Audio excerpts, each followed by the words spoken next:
Water covers everything. It always has. The ocean at dusk is calm as shattered glass. The surface catches the heavy orange of a sun dropping slowly behind the horizon. And there, 30 feet from the shoreline, something emerges with the low tide. A cylindrical shape, dark, covered in green algae and calcified barnacles that have grown undisturbed across decades. The top of the structure is broken, jagged, like a crown fractured by a force no one witnessed at the moment it happened. The base, completely invisible, lies buried in stone and sand at the bottom of the sea. A lighthouse. Not a working lighthouse. A lighthouse the world forgot. For decades, fishermen passed directly above it without knowing what lay beneath their hulls. The structure that once illuminated the maritime routes of this coastline for hundreds of vessels, cargo ships, fishing schooners, ferries packed with passengers, now served only as an accidental artificial reef, an involuntary home for lobsters tucked into dark crevices, for sea urchins clustered in the shadowed sections, for corals that grew centimeter by centimeter across years without any hurry. The memory of the place belonged entirely to the water, but someone looked at that broken tower and didn't see ruin. They saw foundation, and that single difference in perception is absolutely everything. What we're about to witness isn't simply the renovation of an unusual property. It's a complete resurrection. From the floor of the ocean to the top of a contemporary mansion built inside granite walls that survived more than 120 years submerged and still have a great deal left to say. The first time the divers descend to the base of the lighthouse, what they find stops their lungs for a long second. The original stone, compact granite, hand-cut in the 19th century, ferried on barges to this exact point of the coastline by workers who never imagined they were building something that would last this long, is still intact. More than 120 years submerged, and the foundation hasn't shifted a single centimeter. Salt corroded everything made of metal completely.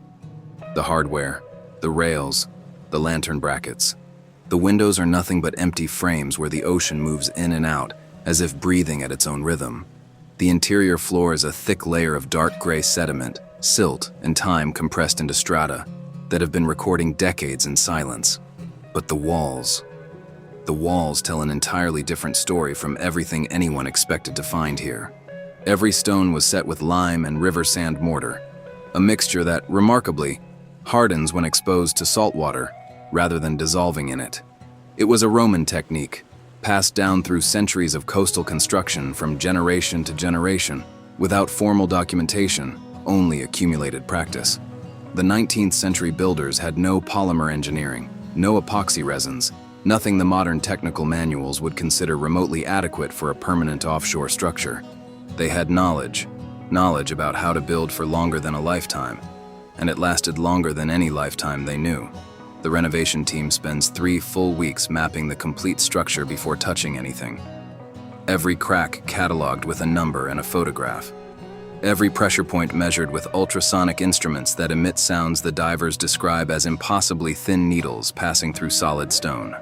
The data is processed into 3-dimensional models showing, with centimeter precision, where the structure is absolutely solid and where it will need discrete, invisible reinforcement that leaves the character of the original stone unchanged.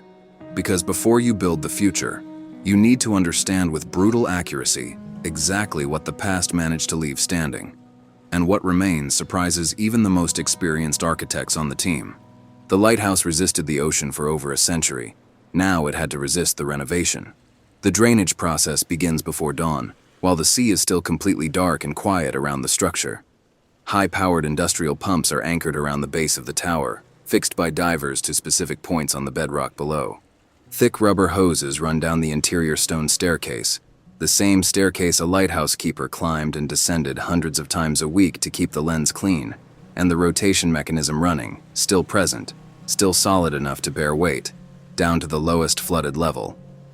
The sound of the pump starts as a deep murmur that resonates inside the cylindrical tower, travels through the thickness of the stone, and arrives muffled on the deck of the workboat outside. Then it grows, a steady rhythmic roar as decades of salt water are removed, liter by liter, as though the ocean is being carefully extracted from something it occupied far too long. The crew watches from the deck. Nobody speaks. Everyone simply listens. As the interior water level drops, the inner walls of the lighthouse appear for the first time in decades. First, the dark green moss of the high tide zones, dense, soft, forming a texture that is almost velvet against the stone surface. Then the white carbonate marks left by anemones that lived here for years and departed without any trace beyond their chemistry. Then, below the entire line of marine life, pure stone. Gray, dense, waiting. At the completely drained bottom of the lighthouse, scattered through the sediment, divers find fragments of thick, dark green glass, almost certainly from the original Fresnel lens, a type of glass no longer manufactured anywhere in the world, and a fully green copper object, deformed by time, but perfectly recognizable. A navigation bell. No one knows which ship it belonged to. No one will ever find out. But it will remain, installed in the entry hall of the finished mansion on a transparent acrylic pedestal, where every visitor will see it without needing any explanation of what it is. The cylindrical interior measures 36 feet across and 52 feet from floor to the top opening. Not much for a conventional residence, but the architects aren't planning a conventional residence. The design calls for 4 floors of habitable space, each level with generous ceiling height, connected by a brushed steel spiral staircase that curves against the original stone wall without touching it. 1 intentional millimeter of separation between the new and the old, so the two structures never physically merge. Structural glass panels, 1/2 inch thick, tempered, laminated, treated against UV radiation and salt mist, replace every window opening from floor to ceiling, curved to follow the perfect cylindrical profile of the tower. At every level, the ocean is present from every direction simultaneously. There is no wall that isn't also a window. But the most important design decision wasn't about specific materials or aesthetic choices. It was about a fundamental principle that everything else followed. Don't build against the ocean. Build with it. The ventilation systems were designed to use the natural movement of marine air circulating around the tower, rather than installing mechanical climate control that would compete with that constant circulation. The foundations were adapted with flexible damping elements to move slightly with the tides, instead of resisting them with more concrete and more force. It's a physics the original 19th century builders already understood empirically, without the technical vocabulary to name it. The structure that survives isn't the most rigid one, it's the one that knows when to yield. On the 3rd floor, with the structure complete and the glass panels installed, the design becomes fully readable for the first time since construction began. 180 degrees of unobstructed ocean view. To the south, the dark limestone cliff where the lighthouse was originally built as a naval reference point, visible from the mouth of the harbor. To the north, the line where the ocean meets the sky in a dense blue-gray that shifts tone every hour of the day, from white bright morning to golden afternoon to an almost violet dusk before darkness. Between those 2 points, only water.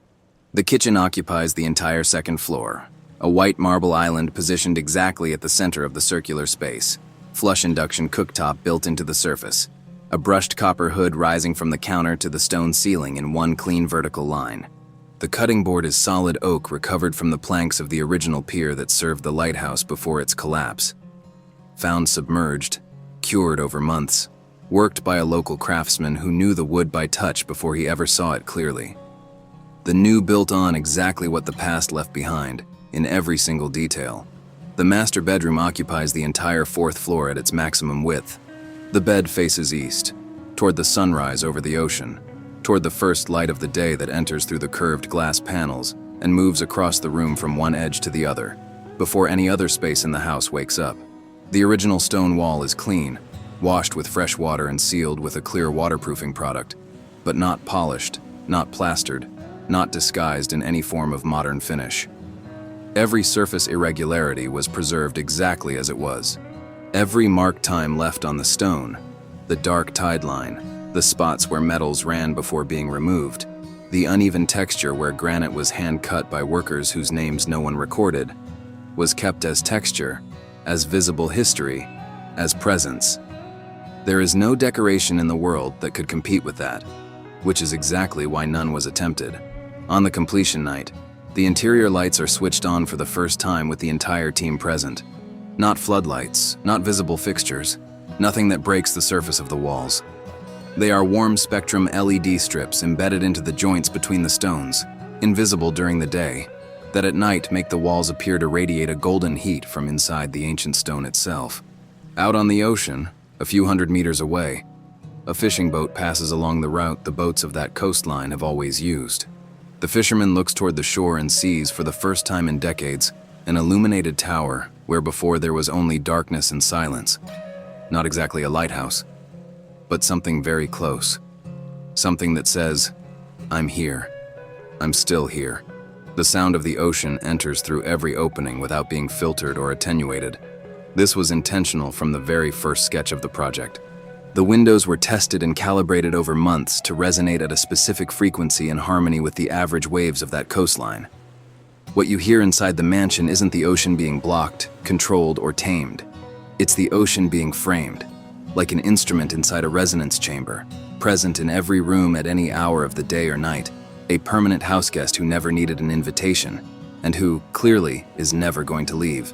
What surprises visitors most about the finished space isn't the scale. It isn't the quality of the materials. It isn't even the view, as extraordinary as it is. It's the silence that exists inside the sound. Inside the tower, with the ocean visible from every direction and audible in its full depth and variation, there is a quality of calm that most people have never encountered anywhere before. Something between meditation and anticipation.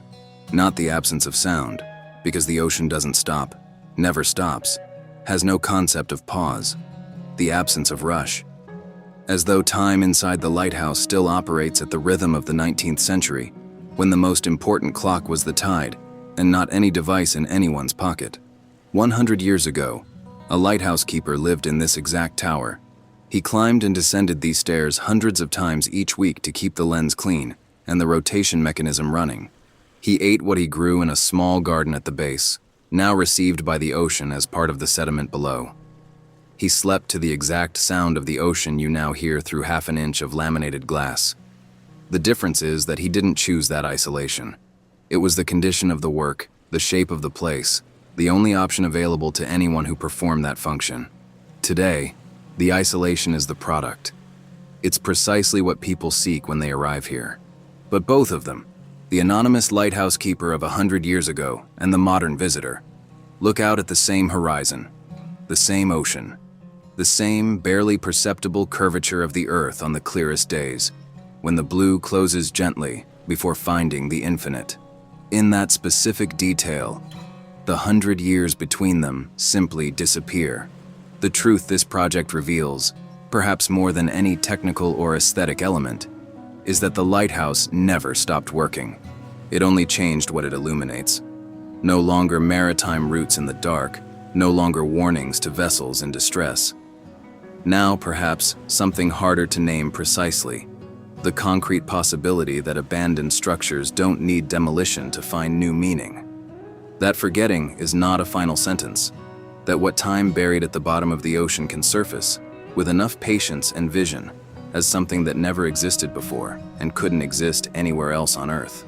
Not despite the history it carries, because of it. If this kind of transformation fascinates you, the exact intersection between what was and what can still be, leave a comment below. Which historic structure do you think deserved this second chance? A castle ruin on an island? A century-old riverside factory with cast iron windows no one has walked through in decades? An abandoned train station with a steel and glass skylight still intact above empty platforms? Every answer is a future script waiting to be discovered. The ocean is waiting.